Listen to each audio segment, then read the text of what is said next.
오늘 10계명 중에서 8번째 계명에 대한 말씀이죠. 8번째 계명은 도둑질하지 말라 이 말씀입니다. 오늘 다룰 계명은 너무나 누구나 그리고 언제든지 쉽게 저지를 수 있는 죄에 대한 계명이죠. 그래서 오늘 설교는 바로 나에게 주시는 말씀이라고 믿으면 됩니다. 말씀을 들으면서 오늘 8번째 계명 도둑질하지 말라에 대한 깨달음이 여러분에게 있으시기를 주님의 이름으로 축원합니다.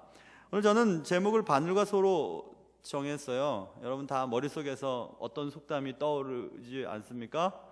그 속담대로예요. 바늘 도둑이 소도둑 된다.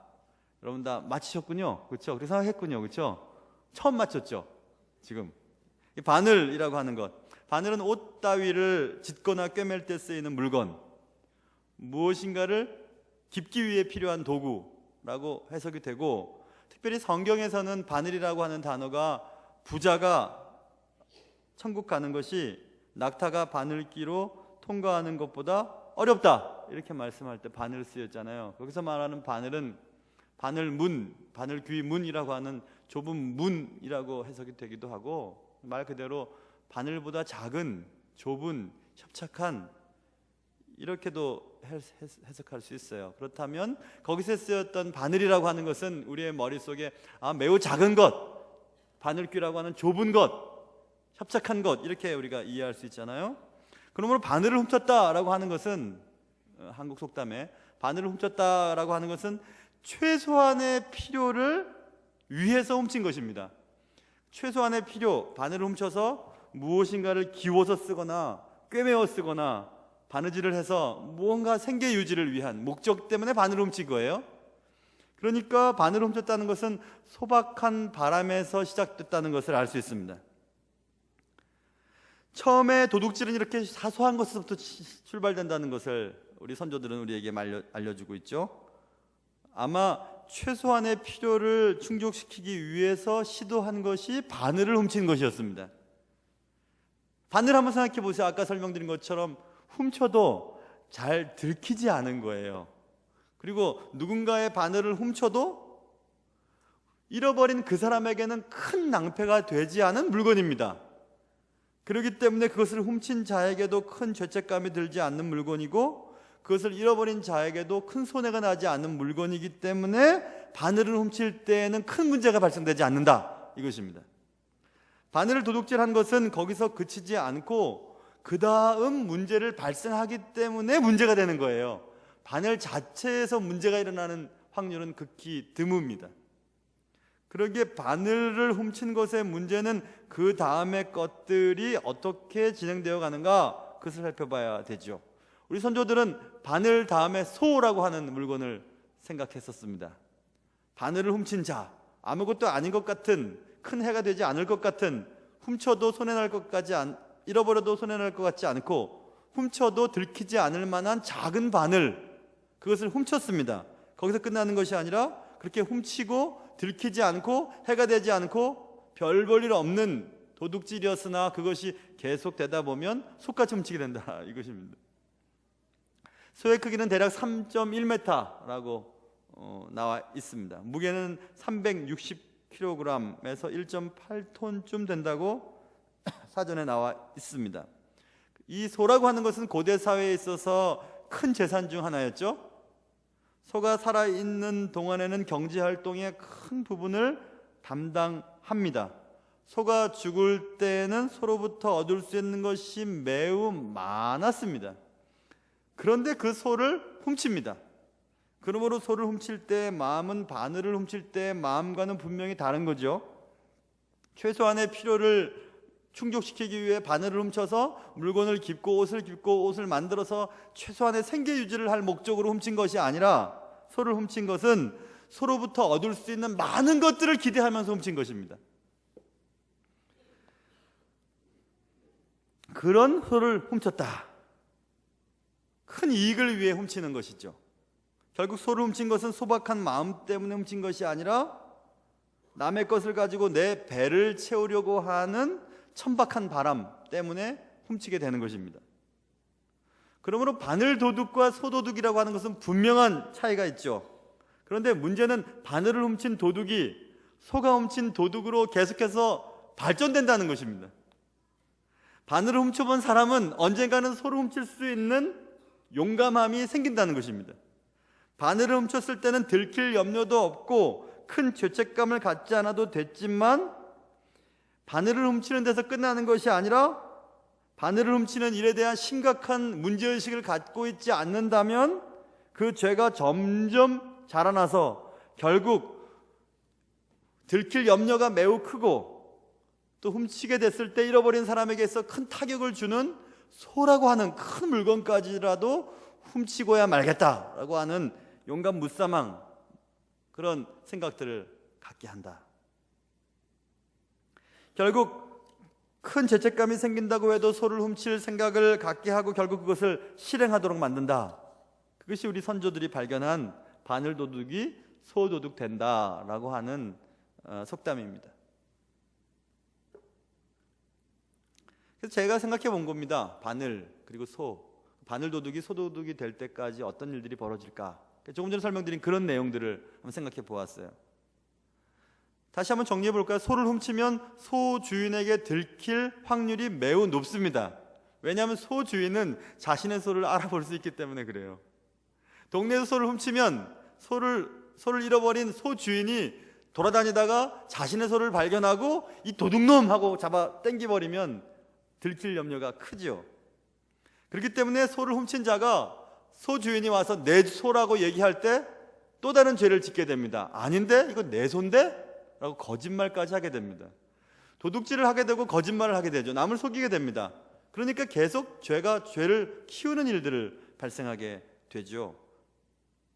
또 좀 머리가 똑똑한 사람은 이거 들킬 확률이 많아. 그러니까 잡아먹어버려야지 하고 잡아먹습니다.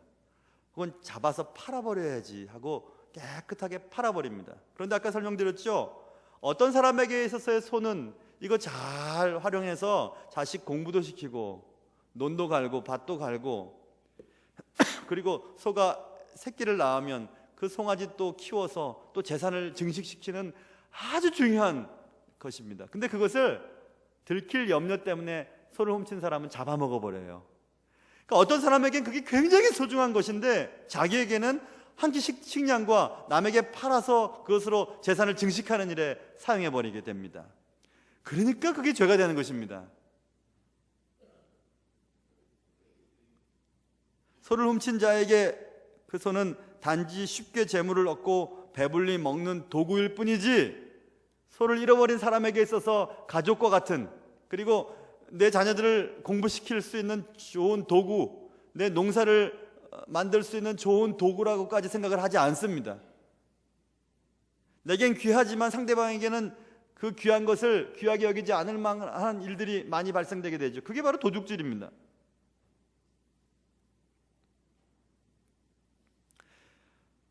결국 소를 훔친 자는 아까 소주인에게 거짓말을 하든지 아니면 소주인이 귀하게 여기는 소를 잡아먹거나 팔아서 이익을 챙기는 그런 도구로 전락시키기 때문에 소주인에게 매우 심각한 죄를 범하게 되는 그런 죄가 되는 것입니다.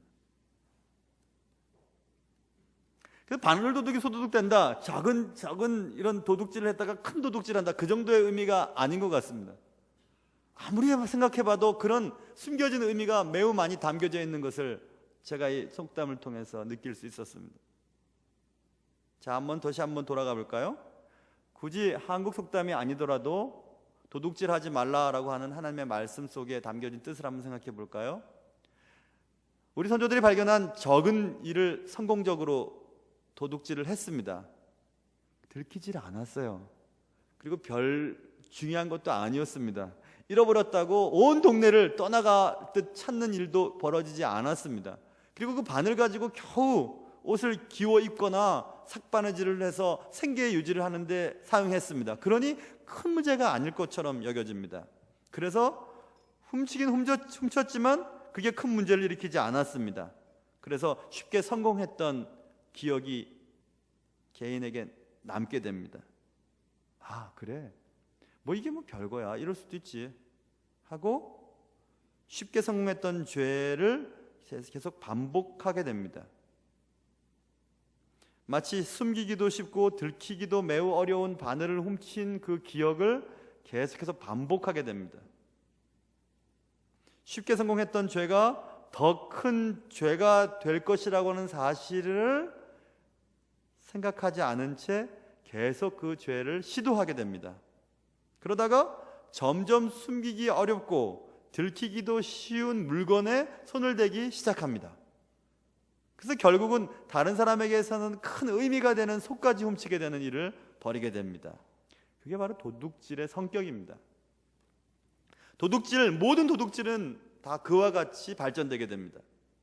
소박한 마음에서 시작되었지만 천박한 마음으로 변질되는 것, 생계 유지를 위해서 시작되었지만 불로소득을 위해서 변질되는 것, 이웃에게 거의 해가 되지 않을 정도의 것으로 시작되었지만 이웃의 삶 전체를 흔들어 놓을 만한 해를 끼치는 것으로 변질되는 것, 그것이 도둑질의 성격입니다. 도둑질은 쉽게 안정되고 빨리 부자가 되려는 마음에서 시작되는 것일 때가 많습니다. 타인의 삶은 안중에도 없고 나의 삶에만 관심을 집중하려는 죄에서 출발하는 것이 도둑질입니다. 무엇보다도 도둑질이라고 하는 죄의 무게는 훔치는 순간 아무도 그것을 보지 못하여 얼마든지 없었던 일로 여길 수 있다고 하는 망상에서 시작되는 것입니다. 그 망상은 하나님의 존재를 부인하는 것에 그 기반을 두고 있습니다. 내가 이 적은 일이든 큰 일이든지 내가 이 훔칠 때 아무도 보지 못했어. 그러니 나는 얼마든지 거짓말 칠 수 있고 팔아먹거나 잡아먹거나 하면 증거도 남지 않아. 아무도 몰라. 라고 하는 도둑질하는 자의 마음속에는 아무도 모른다고 하는 것 속에는 하나님의 살아계심이라고 하는 것을 배제한 그런 확신이 들어있습니다.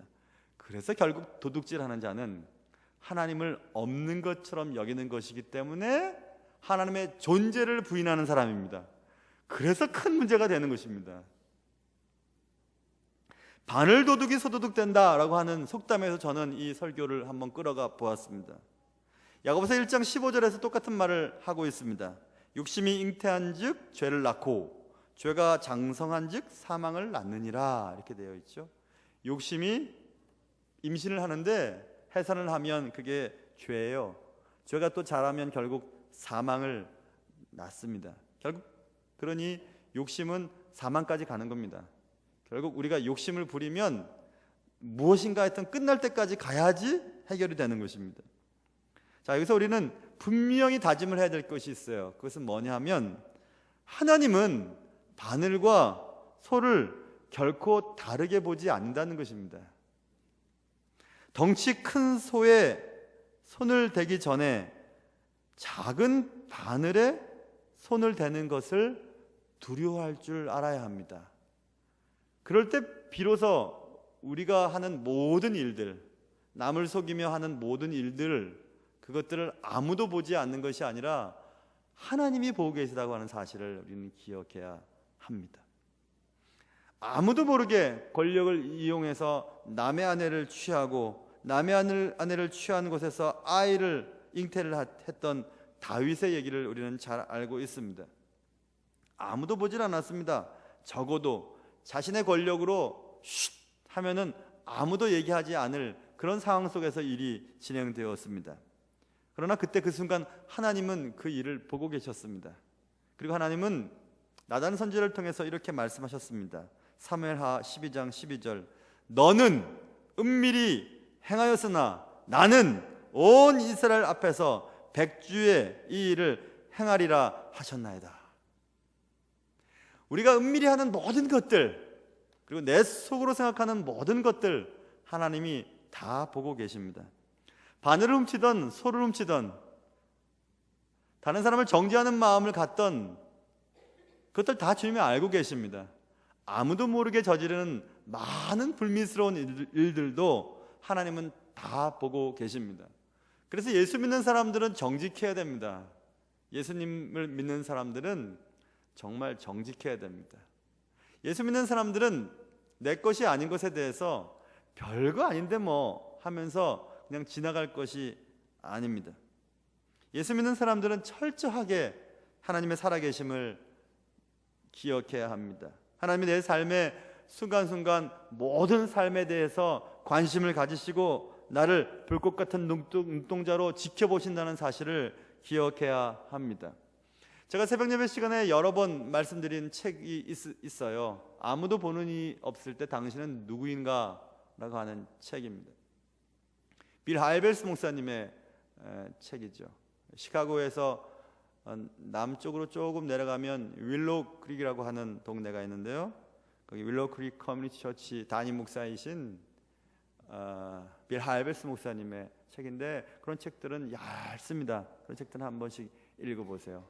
아무도 보는 이 없을 때 당신은 누구입니까? 정말 여러분은 누구십니까? 아무도 보는 사람이 없을 때, 여러분의 삶의 현장 속에서 가정에 혼자 있을 때, 아무도 보는 사람이 없을 때 당신은 정말 어떤 분이십니까? 그런 질문 앞에 여러분이 정직한 대답은 한 번쯤은 하셔야 합니다. 모쪼록 바늘 그리고 소라고 하는 이 두 개의 단어 앞에 항상 기도하면서 하나님의 뜻을 따라 살아가는 여러분 되시기를 주님의 이름으로 축원합니다.